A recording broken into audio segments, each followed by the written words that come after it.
राधे राधे प्यारे बच्चों, आज हम पढ़ेंगे अध्याय 1 बिलियन क्लास 12th केमिस्ट्री के इम्पोर्टेंट क्या है बच्चों, जिसमें रहने वाले हैं आपके सही विकल्प प्रश्न। ठीक है, 100% यहीं से आएंगे। फर्स्ट चैप्टर के इम्पोर्टेंट हैं। यदि आप हमारे channel as per Sumit study पर न्यू हो तो चैनल को सब्सक्राइब कीजिए एंड बेल आइकन पर क्लिक कीजिए। तो इसी के साथ वीडियो को स्टार्ट करते हैं। तो क्लास 12th केमिस्ट्री बिलियन पहला चैप्टर है कि ऐसा। तो देखो सही विकल्प कि किसी द्रव्य में अवाष्पशील विलेय घोलने पर कम होता है। क्या कम होता है बच्चों? तो जल्दी से बताइए क्या कम हो जाता है। तो इसका कम हो जाता है हिमांक। यानी किसी द्रव्य में अवाष्पशील विलेय घोलने पर कम होता है। क्या कम होता है बच्चों? हिमांक।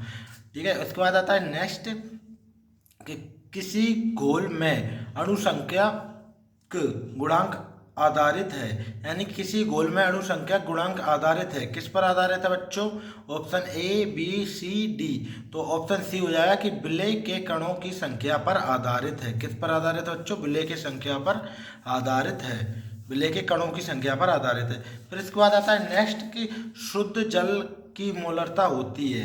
यानी कि जो शुद्ध जल होता है ना, उसकी मोलरता क्या होती है बच्चों? तो उसकी मोलरता होती है 5.6। यानी कि option A is the right answer. इसी के साथ आता है किसी जलीय विलयन का क्वथनांक उच्चतम होगा।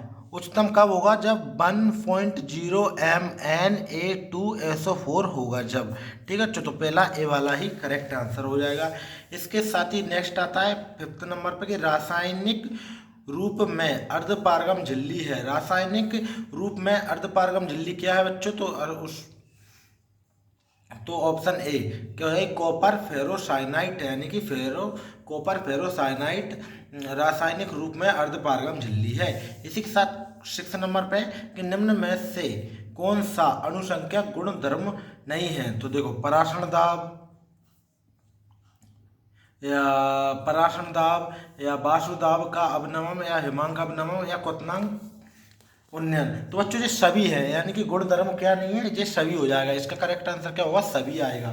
ठीक है, इसी के साथ आता है 6 के बाद 7th नंबर पे कि पराशर दाब ज्ञात करने का सूत्र है। जो आपके एमपी बोर्ड 2023 में आया था, बिल्कुल ध्यान से देखेंगे। तो इसका करेक्ट आंसर क्या हो जाएगा बच्चों? सी इज द राइट आंसर की पाई बराबर nRT/V। ठीक है, क्या हो जाएगा? पराशर दाब ज्ञात करने का सूत्र। इसके बाद आता है कि पीतल है। पीतल क्या है बच्चों? पीतल है ठोस विलयन। इसी के साथ देखिए नेक्स्ट की 100 ग्राम विलायक में उपस्थित विलेय के मोलों की संख्या को कहते हैं। क्या कहते हैं? क्या कहते हैं बच्चों? मोललता कहते हैं। तो देखिए नेक्स्ट के गैसों की द्रव्य में विलेयता का नियम दिया था। किसने दिया था बच्चों? तो ऑप्शन ए, ऑप्शन बी या option C. C is the right answer. किसने दिया था? हेनरी ने दिया था। कि ताप में वृद्धि करने से गैसों की द्रव्य में विलेयता है क्या हो जाती है? घट जाती है बच्चों। इसी के साथ वाष्पशील विलेय को विलायक में घोलने से विलयन का वाष्पदाब हो जाता है। क्या हो जाता है? कम हो जाता है। प्रदूषण व्यक्त करने की इकाई क्या होती है? ppm। क्या होती है बच्चों? प्रदूषण व्यक्त करने की इकाई ppm होती है। और किशमिश जल में क्यों फूल जाती है? तो अंतःपराशरण के कारण किशमिश जल में फूल जाती है कि PS बराबर P0 नहीं है बच्चों, P0x0। यह व्यंजक क्या है? तो ये क्या है? राउल्ट का नियम है बच्चों। तो आज हमने पढ़े हैं class 12th chemistry first chapter जो कि विलयन, इसके इंपॉर्टेंट MCQ। वीडियो अच्छी लगी तो वीडियो को लाइक करें और हमारे channel as per Sumit study पे न्यू हो तो प्लीज़ चैनल को सब्सक्राइब करें। धन्यवाद।